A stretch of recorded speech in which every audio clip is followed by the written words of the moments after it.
দেখো দেখো দেখো কাহিনী দেখো, সিগন্যাল ছেড়ে দিছে তারপরে আবার ঢুকাইতে হইব, কারণ ওই যেমনি ওকে যাইতে হইব, সামনে কে আছে সেটা দেখার বিষয় না, আর যাইতেই হইব।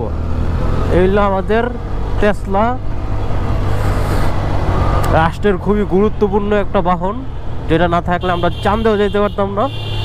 হ্যাঁ, এটার আমরা সম্মান করতে হইব যতই ভাঙচুর চালাক। আর এরা তো ঢাকা শহরের পুরো লাইসেন্স পেয়ে গেছে, এদের জন্য কোনো রুলস নাই, কোনো কাগজপত্র, কোনো লাইসেন্স, কোনো রুলস নাই। এরা রুলসের ঊর্ধ্বে। ওই দেখে না,